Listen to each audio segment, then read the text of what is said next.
നമ്മള് പലതവണ ഈ എപ്പിസോഡിൽ ആവർത്തിക്കപ്പെട്ട ഒരു വാക്കെന്ന് പറയുന്നത് സൗഹൃദം എന്ന് പറയുന്നതാണ്. നിങ്ങളുടെ തിരക്കഥകളിലും നമുക്കത് വ്യക്തമായിട്ട് എല്ലാ പടത്തിലും ഒരു വളരെ രൂഢമൂലമായിട്ടുള്ളൊരു സൗഹൃദത്തിന്റെ കഥകൾ പലപ്പോഴും പറയുന്നു. എന്നാൽ നമ്മുടെ സഹോദരനെ പോലെ സഹോദരനാണ് സുഹൃത്താണെന്നൊക്കെ പറയുന്ന ഈ ഒരു ഘട്ടത്തിൽ ഇനി വരുന്ന ഒരാൾ സിദ്ദിഖ് ലാൽ കൂട്ടുകെട്ടിലെ സിദ്ദിഖ് എന്ന് പറയുന്ന നമ്മുടെ വളരെ പ്രിയപ്പെട്ട അതുല്യനായ കഥാകൃത്ത് സംവിധായകൻ, അദ്ദേഹത്തിന്റെ സഹോദരനാണ്. വളരെ സ്നേഹത്തോടെ ഓർമ്മയിലെന്നും സിദ്ദിഖ് എന്ന ഈ പരമ്പരയിലേക്ക് സ്വാഗതം ചെയ്യുന്നു പ്രിയപ്പെട്ട സാലിക.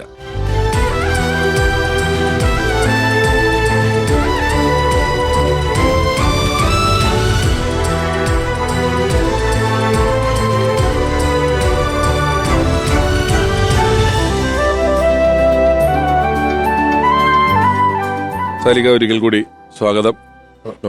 നേരത്തെ ഞങ്ങളുടെ സംസാരത്തിനിടയിൽ പ്രസാദൻ പറഞ്ഞു, പ്രസാദൻ ആ വീട്ടിലെ ഇളയതാണ്, സിദ്ദിഖ വീട്ടിലെ മൂത്ത ആളാണ് എന്ന് പറഞ്ഞു. നിങ്ങൾ എത്ര വ്യത്യാസമുണ്ട്? ഞങ്ങൾ തമ്മിൽ ഏതാണ്ട് ഒരു 14 വയസ്സ് 15 വയസ്സ് വ്യത്യാസം. 14 വയസ്സ് വ്യത്യാസമുണ്ട്. കാരണം ഞാൻ 8ാമത്തെയാണ്.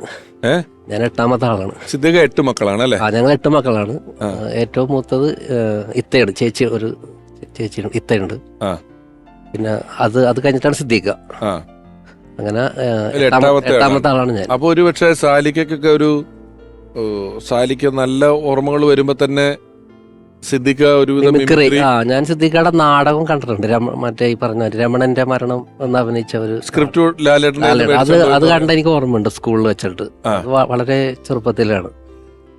അതില് ഒരു കോൺസ്റ്റബിൾ ആയിട്ടാണ് അണ്ണൻ, കോൺസ്റ്റബിൾ ആയിട്ടാണ്. ആ ഒരു നാടകം കണ്ട ഒരു ഓർമ്മയുണ്ട്. പിന്നെ ഞാൻ അധികം കണ്ടിരിക്കുന്നത് ഇവരുടെ പ്രോഗ്രാമാണ്, കലാഭവനിലെ മിംസ് പരേഡ്. ചേട്ടൻ എന്നുള്ള നിലയില് ചേട്ടൻ വലിയ ഇപ്പം സിനിമയില് ആളാകുന്നു, വലിയ രീതിയിലാകുന്നു, ഒരു സ്ട്രിക്റ്റ് ചേട്ടനായിരുന്നു നിങ്ങൾ? ഇല്ല, സ്ട്രിക്റ്റ് ഒരിക്കലും ഇല്ല. എല്ലാവരുമായിട്ട് വളരെ ഫ്രീ ആയിട്ട് ചെയ്യുന്ന ഇതാണ്.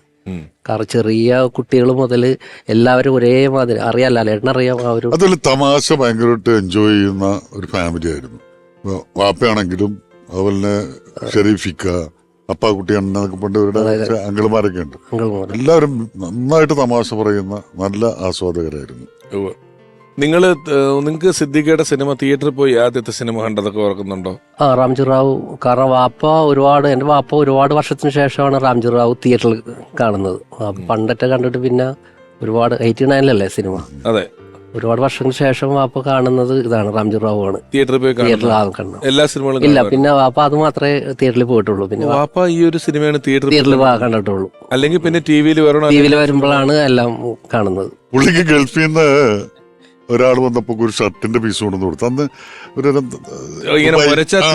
തീ പറഞ്ഞ സാധനം വൈറ്റ് കളറില് ഷർട്ട് തയ്ക്കാൻ വേണ്ടി കൊടുത്തു. അപ്പൊ അവിടെ തോമസ് ചേട്ടൻ എന്ന് പറഞ്ഞ ആളുടെ തയ്ക്കടയുണ്ട്. അവിടെ കൊണ്ടു കൊടുത്തിട്ട് ഒരു കാര്യമില്ല, ഷർട്ടിന് അളവ് കൊടുത്തു കഴിഞ്ഞിട്ട് ഇറങ്ങാൻ നേരത്ത്, തോമസേ ബാക്കിയുള്ള തുണിക്ക് 2 അണ്ടർവെയർ വെച്ചേക്കും എന്ന് പറഞ്ഞു. ഈ തിളങ്ങുന്ന തുണിക്ക് 2